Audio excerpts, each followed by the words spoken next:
Here are the top stories for today, February 23, 2022.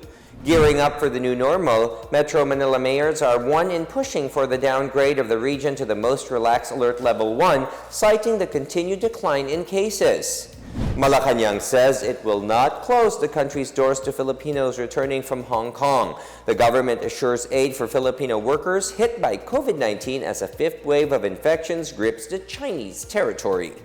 A lawyer urges the poll body to hit the brakes on removing campaign posters on private property, pending a review of guidelines on the matter as part of the Oplan Baklas. And Russia's recognition of the independence of Ukraine's two separatist regions is not sitting well with the international community, which continues to keep the lid on simmering conflict in Europe.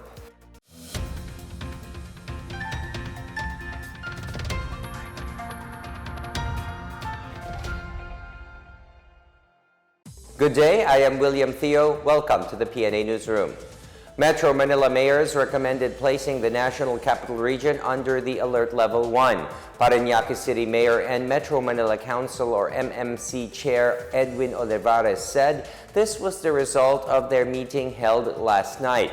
Olivares said Metro Manila mayors unanimously approved their recommendation, noting the decreasing number of COVID-19 cases in the region.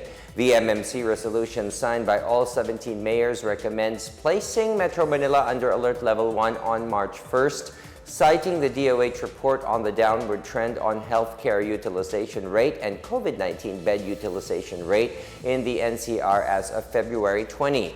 The Council has taken a uniform and united position in urging the Interagency Task Force for the Management of Emerging Infectious Diseases to place NCR under COVID-19 Alert Level 1 starting March 1st. It also assures that local chief executives of the NCR are ready and fully capable to implement health protocols. Meanwhile, the Octo Research Group said the coronavirus positivity rate in the NCR has decreased to 4.9%. Octo Research Fellow Dr. Guido David said NCR's positivity rate, or the number of people who test positive for COVID-19 in a certain area, is lower than the 5% level recommended by the World Health Organization before the Omicron variant wave. This is so far the lowest number of daily infections recorded in the country this year. During Monday's pre-recorded Talk to the People address, Secretary Carlito Galvez Jr., Chief Implementer of the National Task Force Against COVID-19, said local government units that can meet the vaccination coverage requirement will be placed under the most lenient Alert Level 1 classification. Galvez also cited the need to re-strategize the government's COVID-19 vaccination program and require LGUs to ramp up their inoculation drives. Health Secretary Francisco Duque III said alert levels in certain areas could only be de-escalated to Level 1 once 80% of its senior citizens and individuals with comorbidities population are vaccinated against COVID-19. Na bago de-escalate to Alert Level 1, kinakailangan 80% ng ating pong A2 and A3, yung mga vulnerable groups. Ito po yung mga senior citizens and individuals with comorbidities na dapat 80% of the eligible population ay kanila na pong naabot.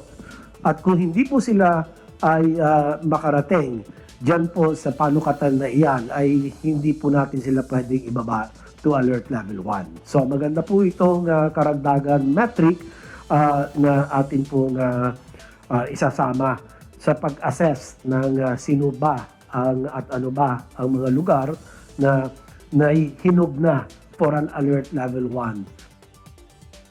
As many workers are expected to come back to their workplaces with a possible lowering of alert levels, the Employers' Confederation of the Philippines, or ECOP, has called on the Department of Transportation to resolve concerns in public commuting.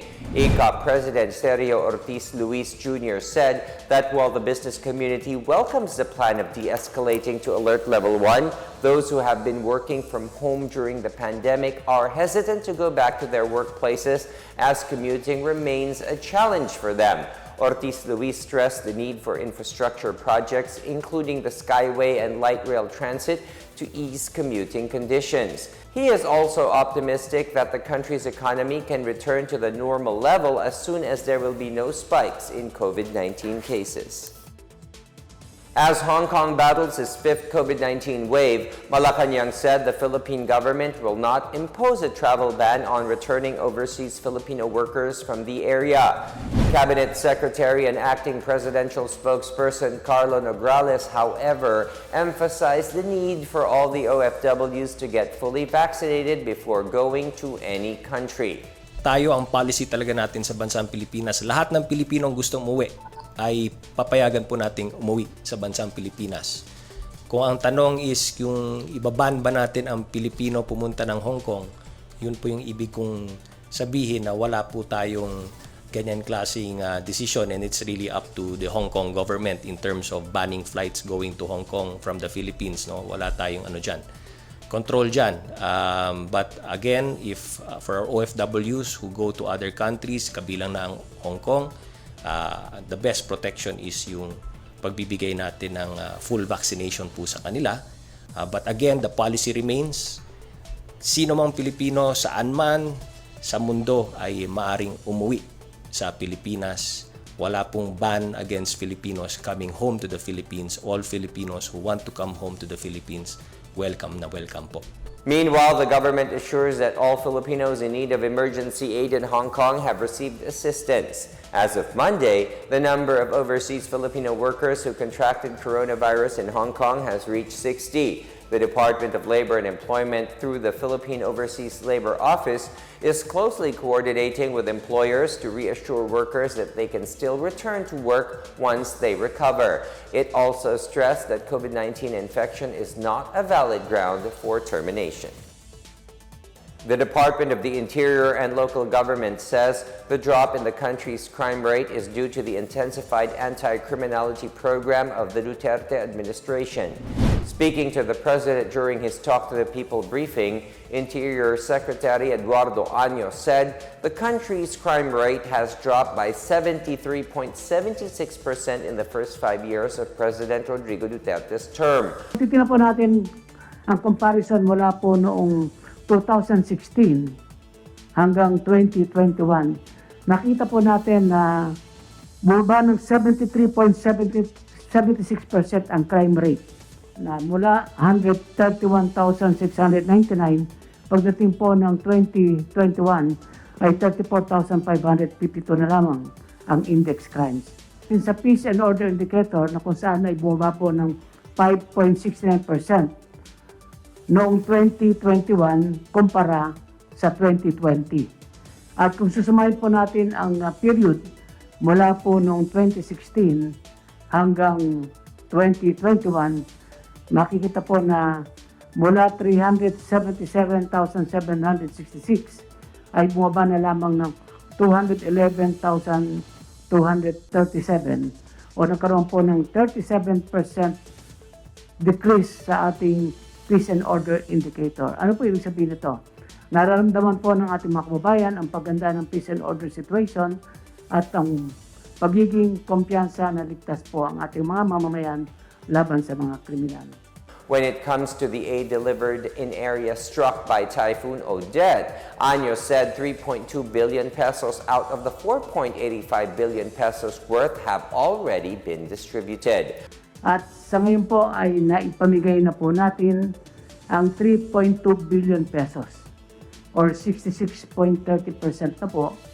At ang nakatanggap ay 2,280,054 beneficiaries. Makita po natin na sa performance, ang Caraga Region o Region 13 ang nangunguna po sa 92.10% of distribution. At ang Mimaropa naman po, Region 4B, ay nasa 90.55%. Pero ang atin pong Region 6 ang may pinakamaraming naipamahagi na beneficiaries sa 773,123 beneficiaries. Patuloy pa rin po nating i-monitor at isusupervise ang pagbibigay ng mga natitira pang ayuda sa lahat ng apektado.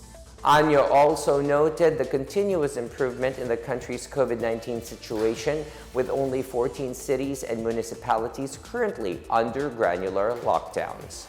Lukuyan ay 14 na lungsod at munisipalidad na lamang or 109 barangays ang mga mayroong isinasagawang granular lockdown. Total po ay 226 at sa NCR ay 28 na lamang na nakakaapekto sa 267 households at 343 individuals. Sa loob din po ng isang linggo ay nakikita natin na bumaba na ang recorded violations ng mga health protocols. Sa pagsusuot po ng mask ay bumaba ng 9.6% or 64,509 at sa 325 violations naman bumaba ng 22.9%. At sa no physical distancing ay bumaba ng 6.33% at total of 23,539. Nais pa rin natin ipaalala sa ating mga mamamayan na sundin ang mga minimum public health standards upang siguruhin ligtas tayo at ang ating mga pamilya. Still ahead, a call for the poll body to temporarily halt the removal of campaign posters from private premises, and Japan donates 300 metric tons of rice for Odette victims. Details ahead, keep it here on the PNA Newsroom.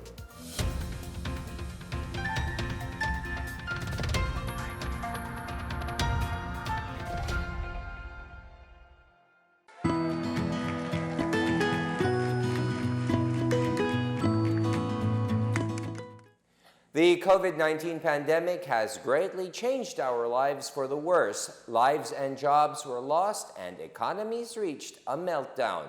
Thanks to the arrival of safe and effective vaccines, we are one step closer to normalcy. It's time to do our part, get vaccinated for our safety and for our recovery. If you are there in that community, go there and have yourself vaccinated by any of the vaccines available.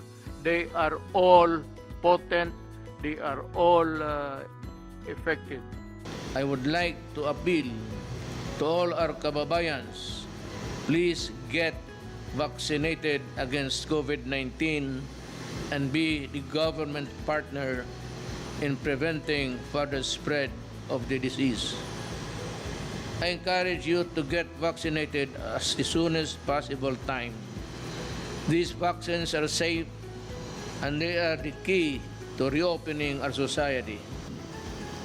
The need for international solidarity and cooperation cannot be made clearer than this pandemic, because everyone is safe. No one is safe globally until everybody is safe. Vaccines work.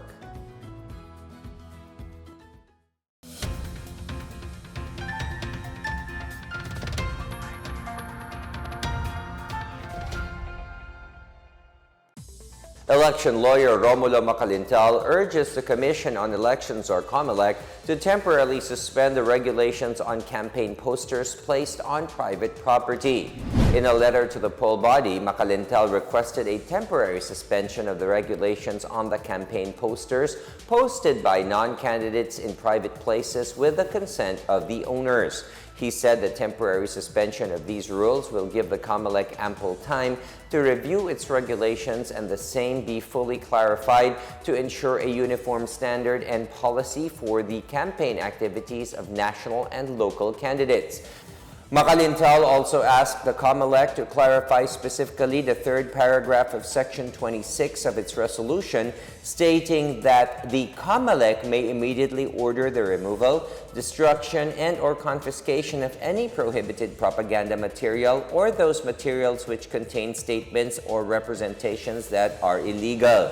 Macalintal said this is being used by election officials in removing alleged oversized campaign posters posted on private properties of non-candidates without notice and hearing. The business sector is hoping that the next administration would push for programs that would ease the impact of the COVID-19 pandemic on the economy. The details from Marita Mawahe. Presidential Advisor for Entrepreneurship and Go Negosyo founder Joey Concepcion said 2 presidential aspirants will be good for small-scale businesses. Concepcion is referring to former Senator Ferdinand Marcos Jr. and Vice President Leni Robredo. He said that based on the platforms they have presented on Go Negosyo's Candida Talks Forum, both of them understands and prioritize the development of the micro, small, and medium enterprises sector.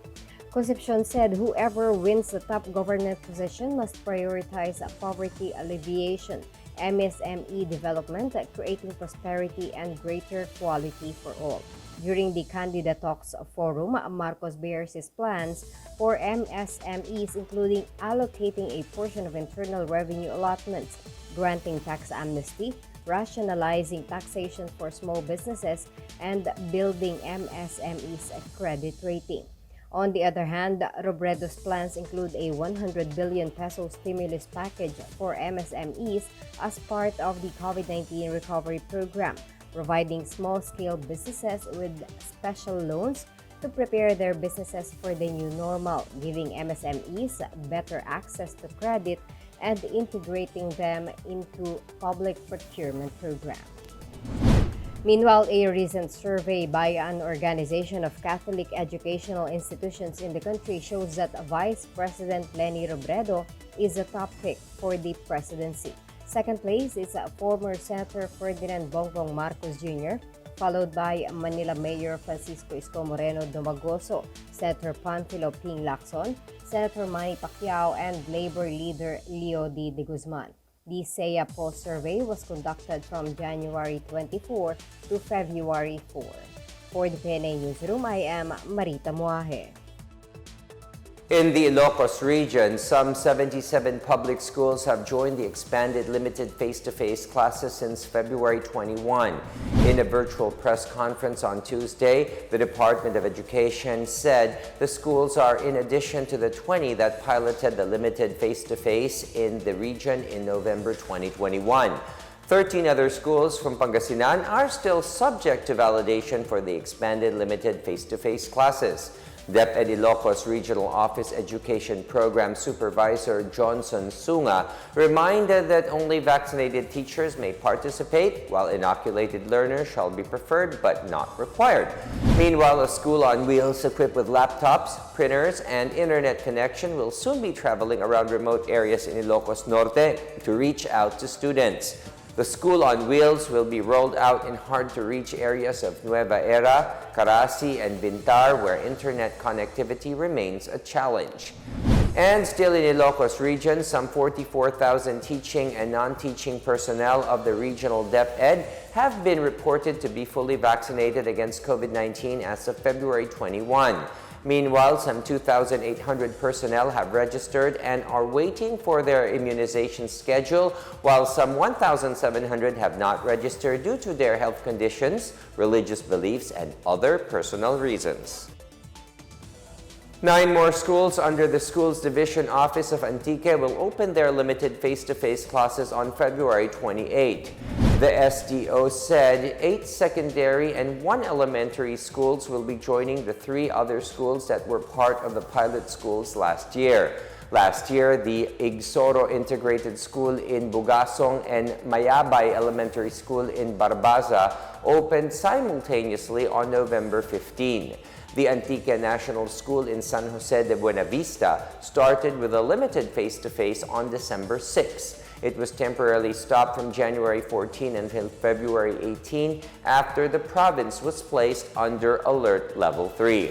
And still in Ant'l, the Integrated Provincial Health Office has recorded 1,230 kids from the 5 to 11 years old who have availed of the COVID-19 vaccination in the province. The IPHO said the vaccinated children were from 9 out of the 18 towns of the province. Ant'l targets to vaccinate over 95,000 children from the same age group in its 18 municipalities. IPHO currently has over 4,300 doses of available Pfizer COVID-19 vaccine for this week. 300 metric tons of Japanese rice meant as aid for victims of Typhoon Odette arrived in the country under the ASEAN Plus 3 Emergency Rice Reserve Initiative, or APTER. Japan Ambassador to the Philippines, Koshikawa Kazuhiko, and National Food Authority Administrator Judy Carol Dansal welcomed the arrival of the rice at the NFA warehouse in Valenzuela City on Monday. The rice will be delivered and distributed to Typhoon Odette-affected families in Cebu, Bohol, and Surigao del Norte. Koshikawa stressed that Japan fully commits to support the Philippines' efforts to build back better from the typhoon damage. APTER is a regional cooperation that started in 2012 and aims to strengthen food security, poverty alleviation, and malnourishment eradication among its member countries.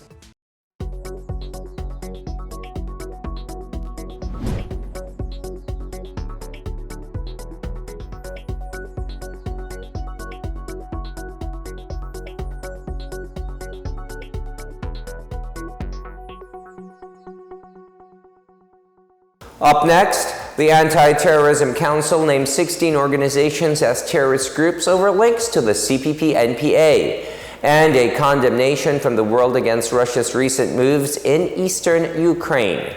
More stories when the PNA Newsroom returns.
The Antiterrorism Council has named 16 underground organizations linked to the Communist Party of the Philippines New People's Army as terrorist groups.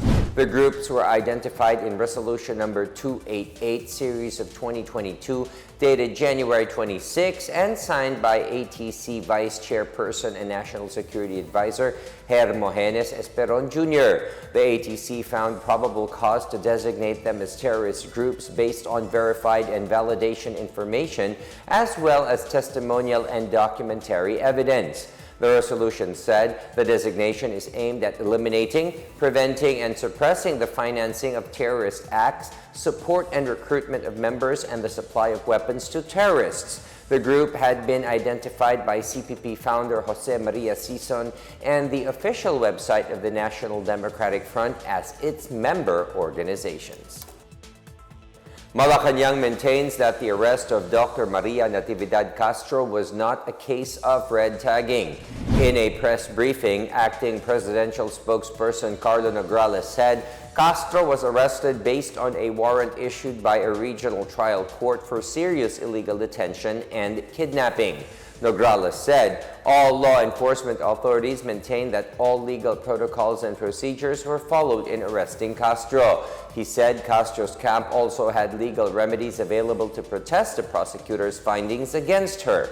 Castro was allegedly involved in the kidnapping of a member of the Civilian Active Auxiliary on December 29, 2018 in Barangay Colambungan, Sibagat, Agusan del Sur. The doctor was also identified as a member of the CPP-NPA-NDF. Earlier, the Western Visayas Regional Task Force to End Local Communist Armed Conflict said Castro's medical license and awards do not grant immunity from the law. The Department of Health Eastern Visayas Regional Office in Tacloban City has been conducting dialogues to curb COVID-19 vaccine hesitancy in areas with low inoculation coverage. Teams from the DOH have been visiting areas to discuss strategies with local officials to get more people vaccinated. The team visited the towns of Silvino Lubos, Las Navas, Catubig, and Pambuhan in northern Samar Province. Maria Rosario Juntilla, chief of the DOH Regional Health Promotion Unit, said community leaders shared their concerns while health promotion officers helped on how to address this issue. DOH records show that areas with low vaccination rates are Tabango, Capoocan, San Isidro, and Dagami in Leyte, Silvino Lubos, Las Navas, Gamay, Pambuhan, San Vicente, Rosario, and Palapag in northern Samar, General MacArthur in eastern Samar, and Calbayog City in Samar. Vaccination coverage in these areas ranges from 4.3% to 52.3%. In our news overseas, several members of the international community have condemned Russia's recognition of Ukraine's breakaway regions of Luhansk and Donetsk as independent states. Austrian Prime Minister Karl Nehammer said on Twitter that Russian President Vladimir Putin's decision was an insult to the diplomatic efforts for a peaceful solution. Meanwhile, Czech Prime Minister Peter Fiala said Russia's decision is a flagrant violation against a sovereign country. The Organization for Security and Cooperation in Europe also condemned the move, calling it a breach of international law. Also on Twitter, Georgian President Salome Zurabichvili voiced support for Ukraine's territorial integrity and peace. Kazakhstan's Foreign Minister Mokhtar Tilyoberdi called on the international community to seek diplomatic efforts to defuse this tension. The United States, with its European allies, has said Russia is setting the stage to invade Ukraine. Russia has denied it is preparing to invade and instead accuses Western countries of undermining its security. Sorsogon has reopened its Butanding or whale shark interaction attraction in Donsol town after the COVID-19 alert level status in the province was lowered to level 2. The town's whale shark interaction project is a collaborative undertaking between the LGU, the Department of Tourism, and the Worldwide Fund for Nature Philippines. The tourism industry of Donsol has suffered huge economic losses resulting from the pandemic due to closed establishments and unemployment of hundreds of workers. DOT Regional Director Herbie Agua said the pandemic has hurt the tourism industry in the region for the past 2 years, with 10 billion pesos in revenues already lost. The Sorsogon Provincial Tourism Office is meanwhile optimistic about the tourism industry recovering from the economic slump brought by the pandemic. In a separate statement, Sorsogon Governor Francis Chis Escudero said the province will soon open other tourist destinations, including the Bulusan Natural Park. In sports, a FIBA basketball match between Ukraine and Spain scheduled for Sunday has been postponed over security concerns in Ukraine. The game day 3 encounter between Spain and Ukraine was set to be played in the Spanish city of Cordoba on Thursday. They are playing in Group G of the FIBA Basketball World Cup 2023 qualifiers. FIBA announced the decision and the related security assessment do not affect any other games of Group G or of other groups. It added that the postponed Week 4 game in Kiev will be played either during or following Window 3 of the qualifiers.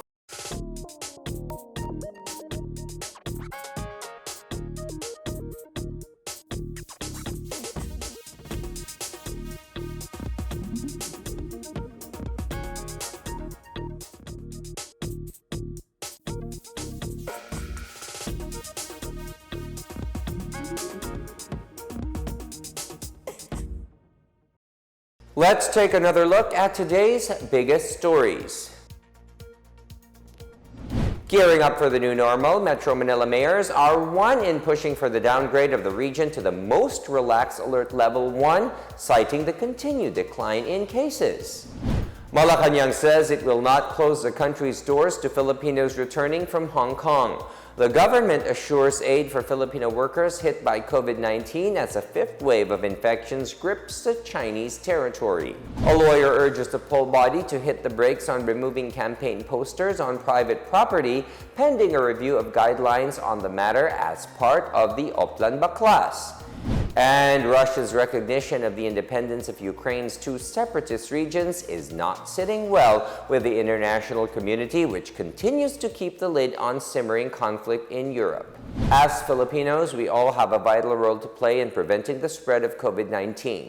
So remember, wear your face masks and face shields, wash your hands often, practice safe physical distancing, go out only for essential reasons, and get vaccinated as soon as possible to protect ourselves, our families, and the community. Together, we can beat COVID-19.